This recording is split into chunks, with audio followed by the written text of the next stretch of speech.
So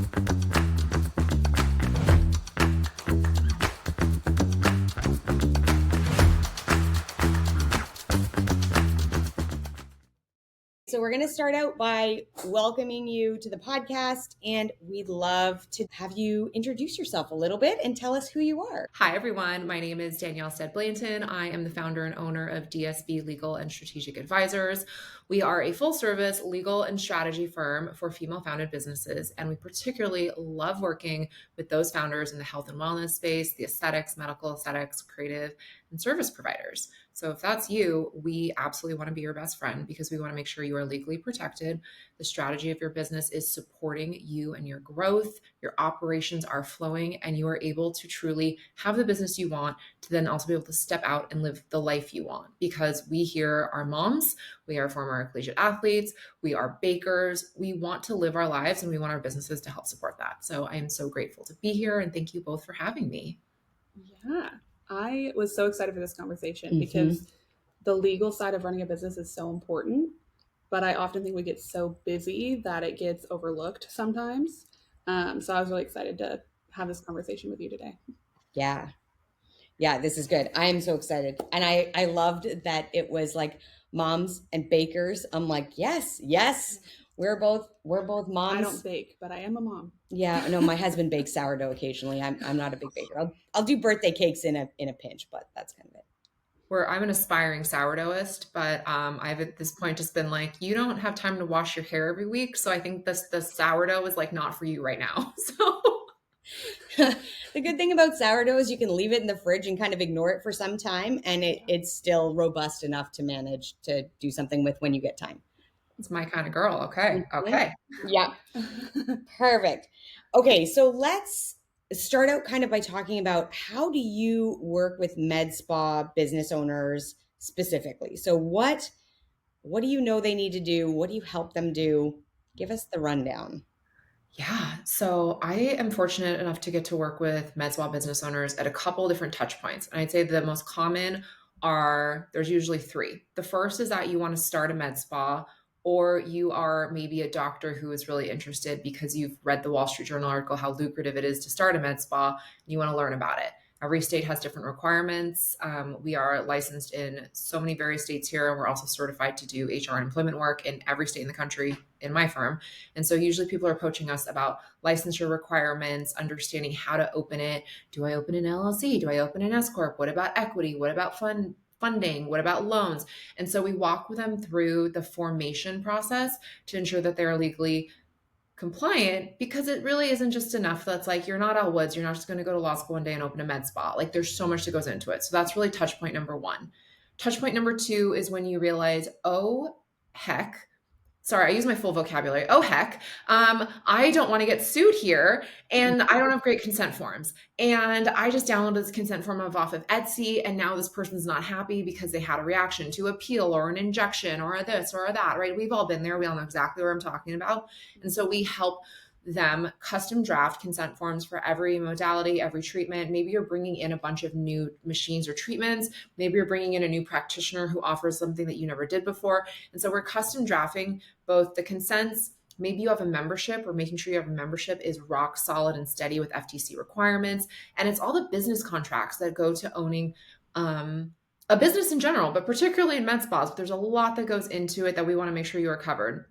Third touch point is you have people who work for you, whether they're employees, whether they're contractors, whether it's a business-to-business service provider. We make sure that you're legally compliant on the employment front. We make sure that you have a compensation plan that is fair market, and also people want to work for you. And we help you really step into that CEO role of being a boss and having a team. And that's where you really see your business growth, as you two both would know and speak to. So, yeah, this podcast, we're kind of in the early stages of it, and really in the early stages of diving as deeply into the med spa industry as we are. We've both kind of had touch points and experiences. I love the word touch points, but like before this, but now we're really diving into it. And all of the things that you just said are things that keep cropping up in all of the research that we're doing, all of the investigation, either coming to us as, oh crap, like something terrible has happened to this med spa as a result of not having this stuff straight, or as a result of conversations with some of these owners that are either new to the business or have been doing it for a little while, and they're like, I don't really know about this, or I haven't really thought about this. And yeah, it's so critical to have somebody specifically knowledgeable about the industry, I think, to help with these pieces, because it is different than if you're running a donut shop or if you're running, something else. And I feel like a lot of people get so worried about, it's like finances. Like we like to pretend it doesn't exist until we have to do our taxes once a year and then we're really uncomfortable. Why don't you just look at it every week and feel like we're flexing that muscle of discomfort so it becomes something that we are all like, this is just the price of doing business. I need to understand my numbers. I need to understand my liability. I need to understand what it means to actually own a business. And I think there's a whole philosophy there. But the other part of it is it's really not that scary and it's really not that expensive unless you decide it is and you ignore it and you don't do anything right. And this is what I always tell people. It's going to cost you 5 times more for me to clean up a mess than for you to come to me and do it right the first time. And I'm going to remember the people who come and are just like, I don't want to do this right now. It's too expensive. It's too this, it's too that. And when you come to me in a few years and we have to clean it up, I'm going to be like, I'm not giving you a discount for this. We're not doing this. We're not going to do shortcuts so that we can make this cheaper and faster. We're going to do this correctly so that you can never do this again. You can never get sued again. You can never have a problem again. Yeah, we're both like, oh, yeah, okay, all right. It's so true. It's so true. And I think the avoidance is no joke. Yeah. Just because you pretend it doesn't exist and it's not a problem doesn't mean that it's not a problem. And it might not be a problem. Like you might not have somebody that has a problem with your consents for 5 years, 10 years, but when it comes up, it's going to be very expensive and you don't want to ignore that. Yeah. I can't sleep at night knowing there might be something that would pop up. Right. Yeah. Yeah. Okay. So what do you think specific to this industry? If I am a brand new med spa, so I am just contemplating, maybe I'm not even open, don't even have a location. Like I am in this seems like a great idea stage.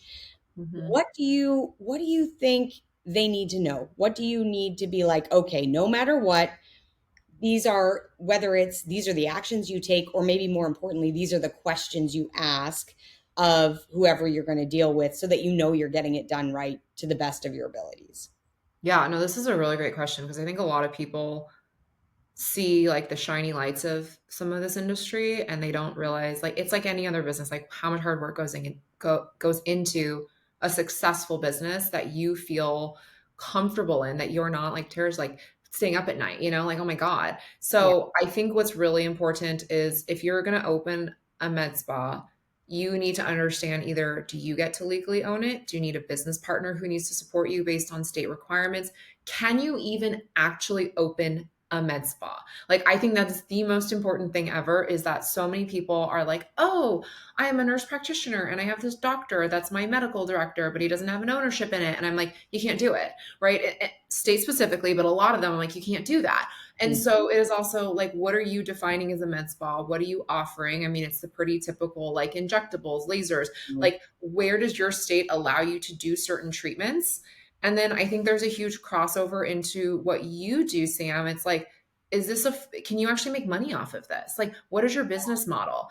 And please don't tell me you're going to be buying like fake counterfeit Botox. That's like such a scandal in Los Angeles right now, by the way. And like, you're going to do it like $6 a unit. Like, how much are you really able to profit?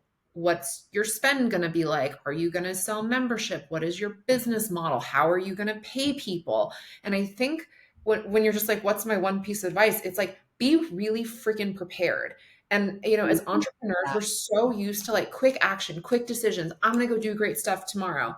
And I love that. Like, I'm a manifesting generator in human design. I'm all about that. But this is one of those industries where like, you cannot like F around and find out. You have to like pause, take a beat, get your ducks in a row. Yeah. I think that's such good advice. Because I think specifically, especially where I think you end up having those conversations where somebody's like, oh yeah, my friend owns a med spa in California. Okay, cool.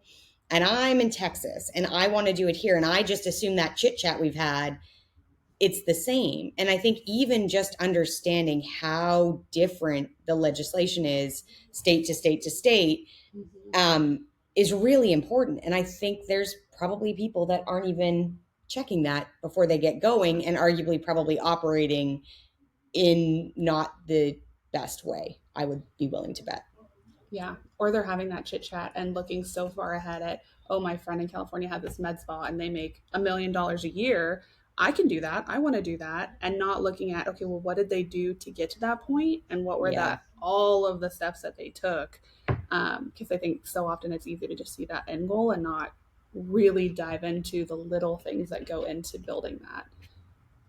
Yeah. Yeah. Yeah. And it's like social media is the most amazing thing. And it's also the worst thing as you're starting a business, because you start the Facebook groups. Like the Facebook groups are like the chatter is just crazy. If you're listening to this and you're one of those people that's like, well, I'm in a Facebook group, I'm going to ask you like to just pause for a second and just say like, you're going to get 1,000 different opinions and none of them may be actually fact or maybe actually apply to you. Yeah. And so like take that energy and just take yourself out of it and just find one person and just have them really help guide you. And I'm not saying it be me. I'm saying find one person that you actually trust and know versus you're like, well, Sam 360 on, whatever. It's like, no, like guys, like in any other field, what is the advice you would give if you're an injector? Go to an expert, go to somebody that has experience doing this, get testimonials, look at before and afters. Why would you preach that to your patients and then go to a Facebook group or Etsy for that business advice? Like that's where the disconnect to me is. I'm like, you hear what you're saying, right? Like you see what you're doing here. We see it in business development all the time where people don't project or plan for the investment cost. And I think when people think about that immediately, they're thinking like the financial investment. And yes, of course, that's super valid. You can't start a business without a financial investment, but you also can't start a business without time investment. And I think we're willing to kind of like, well, I paid for the space and I did the big build out and I got all that stuff done and the decor looks amazing, all of which is great. But if you haven't figured out what the profit margins are on your offers or you don't have your contracts in place, it's kind of like it's just a house of cards, right? So we're not getting very far, probably. Oh my gosh, like I was telling you this, Sam, when you and I first were chatting, and I was at a conference and this woman was speaking about the membership she offers in her spa. And she was bragging how it's like a multi-7-figure revenue stream for her. And someone was like, well, how do you put together your membership contracts? She's like, I'm just very smart. So I just did it myself and ChatGPT helped me. And I looked at other people's on the internet and I copy pasted theirs and rewrote it. I swear to you, this is not fabricated. This was like my life. And I was at this conference to actually speak on like law and medical practices and all this. And I'm sitting in the audience and I'm just like biting my tongue. And people start chiming in about like, oh yeah, it's just like, it's such a waste to spend money and invest money in like your membership contracts. And the funny thing is the biggest thing happening right now in business is like the FTC, it's called a click to cancel rule. But the FTC came out with a rule all about memberships, entering into memberships, contracts, and cancellations. And if you violate it, it is a statutory $51,000 fine, which means if you offer memberships in your med spa, and a lot of us do, and they're called banks, right? Y'all know what I'm talking about. Like you guys have these money banks. You get free Botox once a month because you put in $150 every month. By the way, that's not free, guys. It's just putting money in a savings account. Sorry to burst that bubble. But when you do that, whatever you want to call it, a bank, a membership, a glam squad, like whatever it is, there's laws about how you have to do that. There's laws about how you withdraw money. There's laws about all of what you have to disclose and what people have to sign. And if you don't have it done, there is literally, this is like so sad. There's like literally just a tip line that people can call and be like, Danielle's med spa didn't do it right. If they go look at your contracts and you're wrong, it is a statutory $51,000 fine. What a dumb way to lose 50 grand, guys. What a dumb way. But it is that thing where it's just like, well, I don't want to, why would I do this? It's the last thing I want to think about. I know everything. And so I give these examples not as like we're better than you or we know all this or this. It's literally like, let me save you $50,000. You can invest $1,000 with me to avoid a $51,000 penalty. Yeah. Like the scales to me are pretty obvious. Yeah.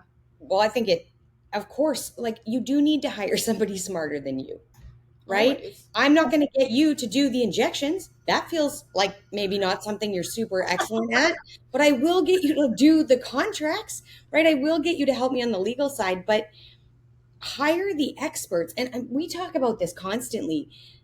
DIYing pieces of your business is a necessity at certain points for some of it. And some of it is DIY-able, and some of it is absolutely not.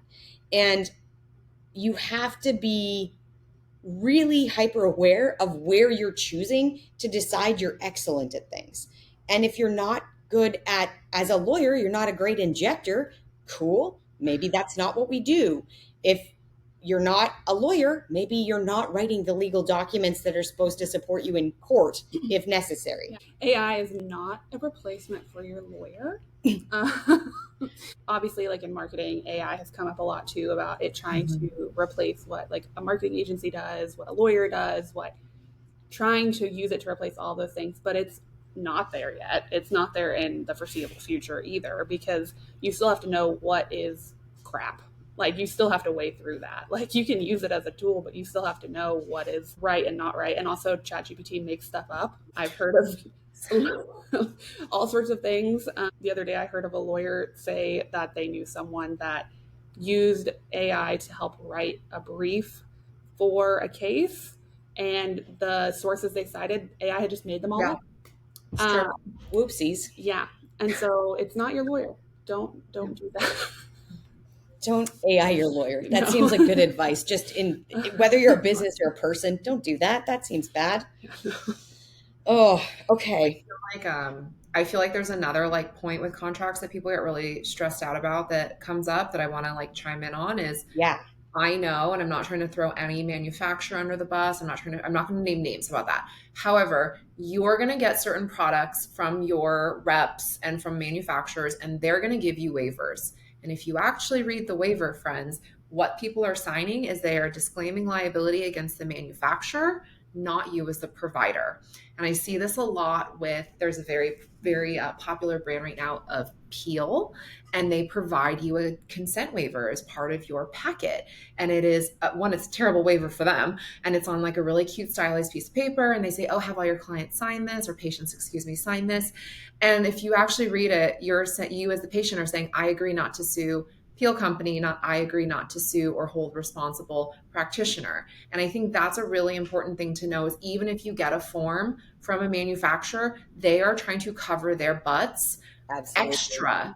They don't care about you as a practitioner. You are a dollar sign to them that is like the source of, their revenue. And so I share this because a lot of people are like, well, I got forms already from injectable. I got forms already from laser company. And I'll be like, let's walk through this together. I'm going to give you like a free education, and I'm going to explain to you what it says. And then I'm going to ask you if in anything I shared with you, do you feel protected? And they're like, no. There you go. And so I think that's a really important thing to know also is like, yes, these brands quote unquote support us, but at the end of the day, they're out to make money too. And you are their medium for making money. So don't forget that. Yeah. And their bottom line interest in liability is getting it as far away from themselves, right? And having it be spa specific, not product specific at any given time. Yep. Yeah, and so it's a good one. So for example, like if you were to do that peel and your patients had already signed that waiver, and let's say their skin got burned, the manufacturer would be like, guys, we already have waivers. You signed a waiver with us when you signed up for a bulk account. Your patient signed a waiver before they got it. So like, really, like we're not responsible. It must be user error as you, the practitioner. And you're just like, but wait, and you realize like you're kind of a sitting duck. And I don't say that to scare you. I say that because I want you to understand where you fit into this chain so that you are now protecting yourself. You're making sure your liability insurance is strong. You're making sure your consents are there for you, but you're also then making sure you're giving people the right instructions. You're following the right protocols, your staff and your team, the communications you have with your patients before and after treatments. Like all of that goes into legal consideration. It's not just the act of signing a contract. It's everything that you do in the entirety of a procedure. Yeah. Okay. That just made me think of, let's talk about financing and the legal repercussions of personally financing everything and or putting all of our personal items up for collateral or other alternative pieces of financing from the legal perspective. Because I think there's a lot of med spa owners that maybe start out small and then start to be feeling like they have an obligation to have more equipment and more offers. Yeah. And there's a lot of very enticing financial programming around purchasing these pieces of equipment. So from the legal side, what are your thoughts? Because I am sure you have them. Oh my gosh, I always giggle when I think about how much some of these machines cost. And, your reps will then tell you, you have to charge at least this much money per session, et cetera, right? So like they really do start putting so many guardrails on you. And so you're effectively not buying a machine, you're just licensing it from my perspective, because they've already given you so many guardrails.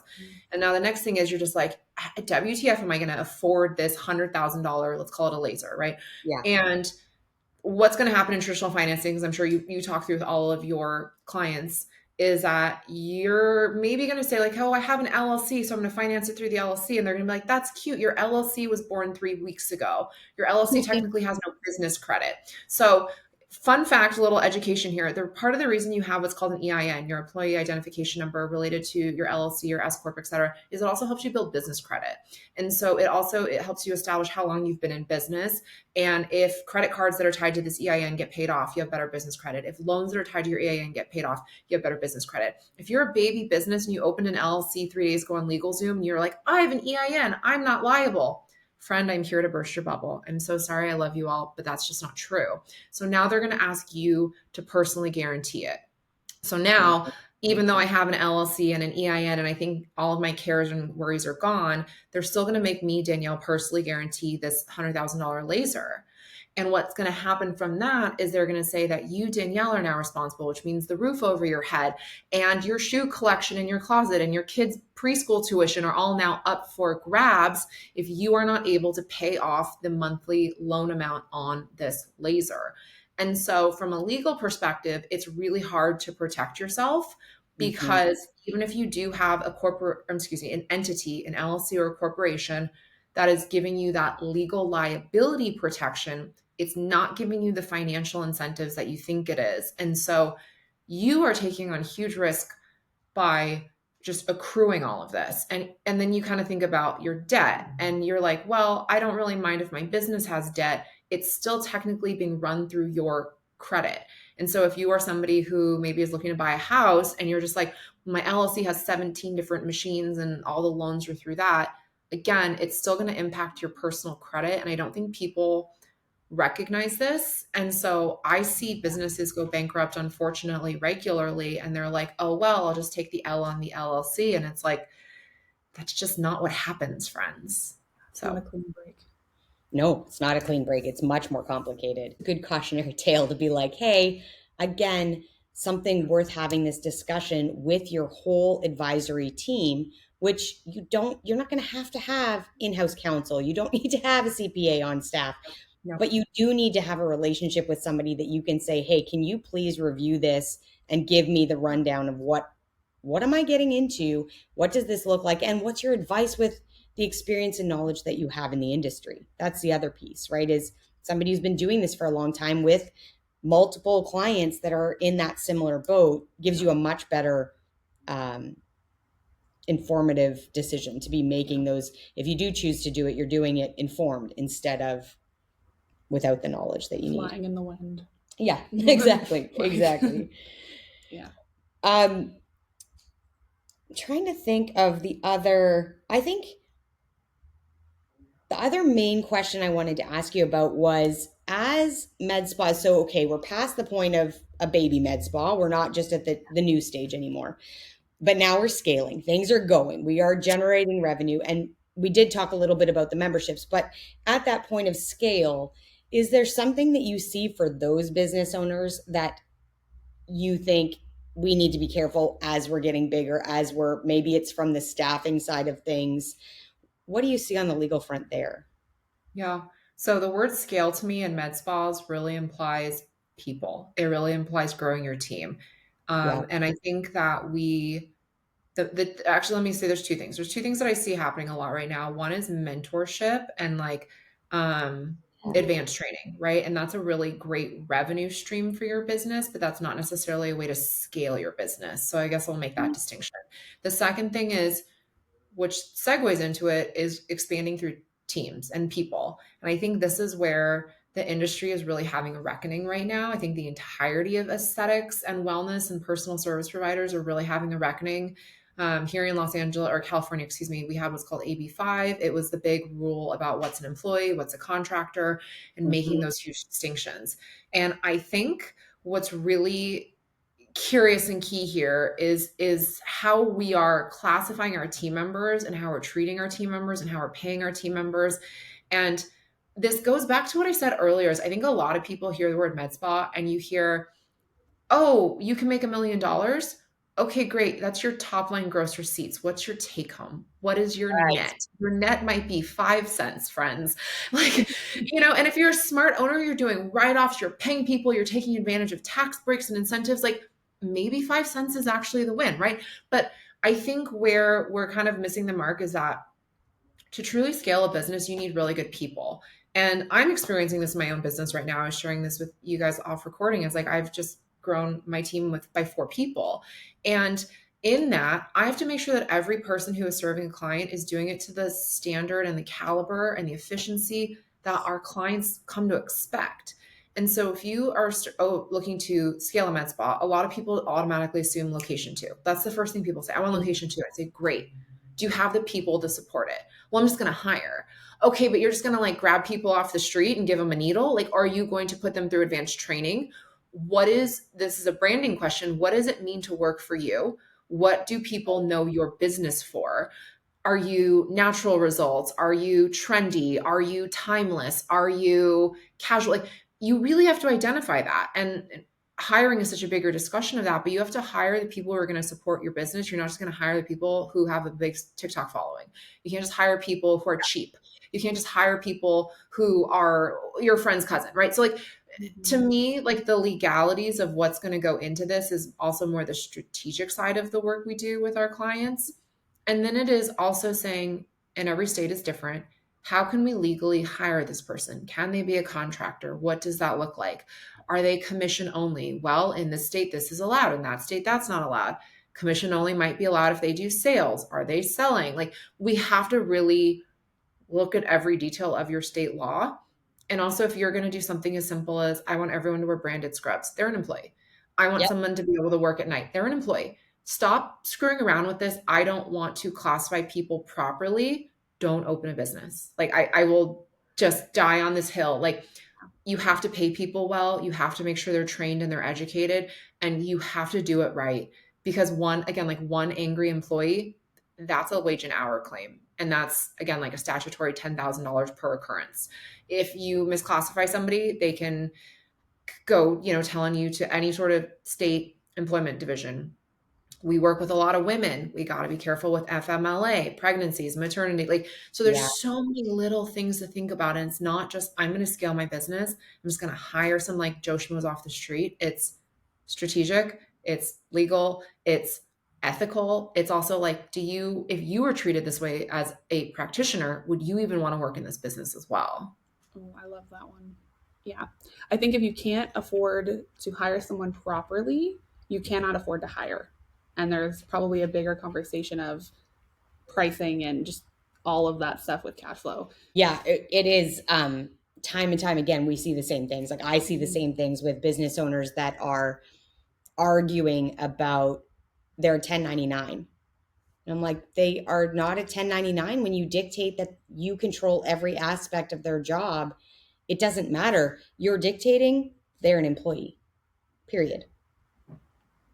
I don't know. It's something that people try and get away with. And it's like, you can't grow if you're constantly trying to do the cheapest, what feels like the cheapest option. Yes. That's not feasible. I'm like a pretty woo-woo person, which is a funny like contradiction to how like, like legal I am, but I'm pretty woo-woo. And I always tell people energetically, if you are holding on to that money, if you are holding on to doing everything wrong, you don't even realize that you are subconsciously putting that out there into the world. People feel that. People feel sketchy. People feel like that did not sit well, or that person is not happy working there.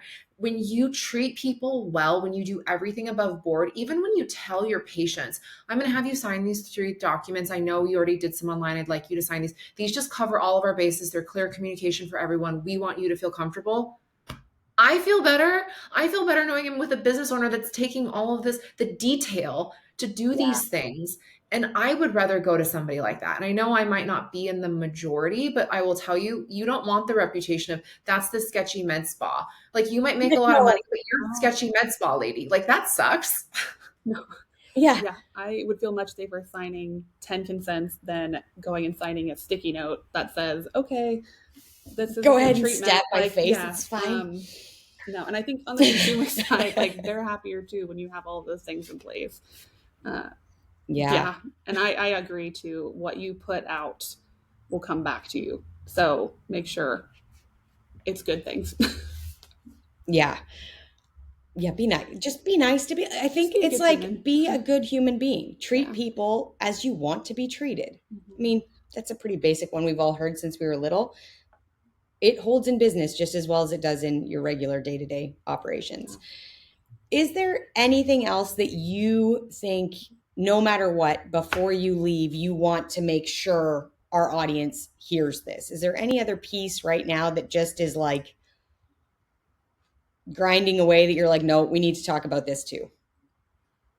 The membership one was a huge thing for me. I think the other thing that I'm seeing a lot right now is people are trying to trademark. I think that's a really interesting topic because there's only so many iterations of beauty, med spa, aesthetics, and everyone is kind of like racing to trademark right now. And people are, and this is a general statement, so this might not be you, so don't take it personally, but like everyone is like so obsessed with being like, I need to own this name, instead of saying like, that's great. I want you to own that name. I want you to own that brand. I want you to have expansion. I want you to scale. I want you to also think about what that name means and what that brand means. And I also want you to think about how you want your reputation to be in the community. And I also want you to think about, it kind of goes back to what we just said. It's like, there is so much opportunity in this industry, and there's so many people who are doing it right. And I just want to say that there's so many people who are doing it well. Yeah. There's so many people who I look up to, and I'm like, you go, girl.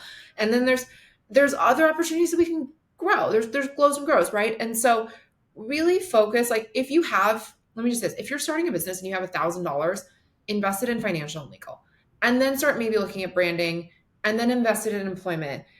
But start always with a foundation, and start with the things that you cannot do, that AI cannot do, and really just ask yourself every step of the way, how can I continue investing in making this business better? And that's the people who I see scaling to 7 plus 8 figures. It's the people that are constantly looking at this mentality of growth and improvement versus, or like, even the clients that come to me every 6 months and are like, I just want to go through what I'm doing with you and make sure everything still lines up legally, or my people's still good, or my contract's still good. I want to make this tweak. Like, those are the people who are constantly looking to be just 1% better, whose businesses are then 5 to 10% better every year. Yeah. You're only as strong as the building blocks of your business. And so make sure those are really strong. Make sure those are really strong. Yeah, I agree. Yeah. Right? Like that foundation. I like it. I just want to say thank you so much for this conversation today. This has been great. And I think the value of this discussion for the audience that gets to listen to this and gets to get just that little bit, if nothing else, hopefully people are walking away going like, either, okay, I'm on top of this, I feel really good, like I'm doing these things, I feel good about it, or honestly like the oh shit moment of I've completely kind of disregarded this, and now I see the reason. There's enough of a pull here from this discussion today that they're like, okay, $51,000, that feels really uncomfortable for me. I'm going to go and make sure that I get this dealt with. I'm really glad we had this conversation, because I do think there's so many pieces of it that it's easy to ignore and foolish also. And I just want to say, like, you're never too far gone. Like, you're never too far gone. Like, we can always fix things. We can always pull things back. Like if you're just like, well, I'm just screwed, like that is not the case. And so please, like you're never too far gone to like start working with a good accountant, get your books in order, get your legal in order, get your branding in order. Like sounds cheesy, like today's just day one. That's how you'll have to look at it. Yeah. Yeah. That's awesome. Thank you so much, Danielle, for coming. Thank you. Thanks for having me, gals. So fun. Anytime. Anytime. We'll do this again. I'm sure we'll be able to circle back around and come up with even more questions that we're like, okay, now we need to talk about this stuff.